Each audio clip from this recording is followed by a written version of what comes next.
रूपकुंड ह्रद स्थानीय भाव में रहस्यमय ह्रद बा कंकाल ह्रद भाव में जनाशुना। भारतर उत्तराखंड राज्य में एक उच्चता विशिष्ट ग्लासियर ह्रद यह त्रिशूल मासिफ्र कोल अच्छी।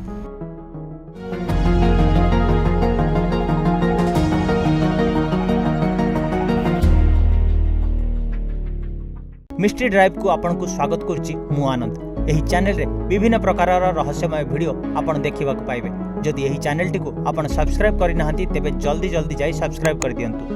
एही बड़ी वीडियो आपन प्रथमे देखिबा को पाइबे एवं लाइक शेयर करबा को मध्य भूलिबेनी।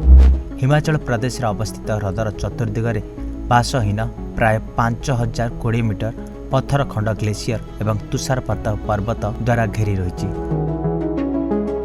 रूपकुंड हेउची एक लोकप्रिय ट्रेकिंग गंतव्य स्थल। ह्रद आकार में बहु परिमाण में भिन्न होता है, तेबे शीत दिने यह फ्रीज हो जाए। प्राय 3 मीटर गभीरता सहित रूपकुंड ह्रद कड़े मिलुवा शह शह प्राचीन मानव कंकाल बेस जनाशुना।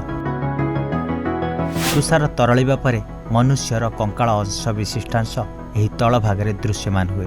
एठारे मनीष कंकाल एणेतेणे हो पड़ रही है। 1942 मसीह यह कंकाल गुड़िक प्रथमे ब्रिटिश जंगल गार्ड को द्वारा मिलता। प्रथमे विश्वास करा जाउथला यह कंकाल गुड़िक जापानी सैनिक मानकर जो मैंने द्वितीय विश्वयुद्ध समय से स्थान दे अतिक्रम करने समय तुषार झड़ हेतु से मृत्युवरण होता।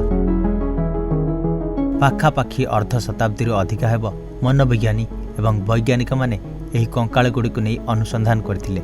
तेबे अनेक प्रश्न उपरे से आश्चर्य होते। यह कंकाल कहार, से माने केबे मरिथिले, से माने किपरि मरिगले, से माने केउठारु आसिथिले। बेले बेले ऋतु एवं पाणीपाग उपरे निर्भर करी वर्षर अधिकांश समय फ्रीज होई रहितबा एही ह्रद विस्तार होई संकुचित होई जाए। जेतेबेले तुषार तरली जाए सेतेबेले कंकाल गुड़िक दृश्यमान हुए। आज पर्यंत सेही जगार प्राय 600 रु 800 लोकों कंकालर अवशिष्टांश देखा मिली। पर्यटन प्रोत्साहन रे स्थानीय सरकार यह रहस्यमय ह्रद बोली दर्शाई। हार्वर्ड विश्वविद्यालय डाक्तरी छात्री इडाओएन हर्नी कहते रूपकुंड ह्रदे कौन घटी ताहा एपर्यंत स्पष्ट हो पारि नाही, किंतु यही कंकाल को नहीं बहु पुरातन कहानी अच्छी। यह कंकाल एक भारतीय राजा एवं तांको पत्नी एवं सेमानकर सेवक मानकर 870 वर्ष पूर्वे एक बरफ तूफान शिकार होते एवं यही जगार पोती हो जाते।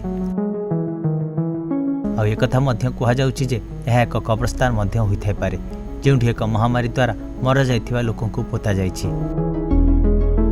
एही जगार थिबा एक गाँवर लोकन को पचरा जाइथिला आ से कहिथिले एठारे पूजा करा जाउथिबा नंददेवी एक विशाल तूफान कराइथिले, जहा कारण एही ह्रद देई जाउथिबा लोक तार सामना करी शेषरे हारी जाई सेमाने सेही जगार पोती हो जाइथिले। भारतर आउ गोटे उच्चा पर्वत है नंदादेवी पर्वत। कंकाल को नहीं चलीथिबा अनुसंधान जना पड़ी जे एठारे मरी जाइथिबा सबु लोकंक उच्चता सामान्य मनीष ठारू टिके अधिक।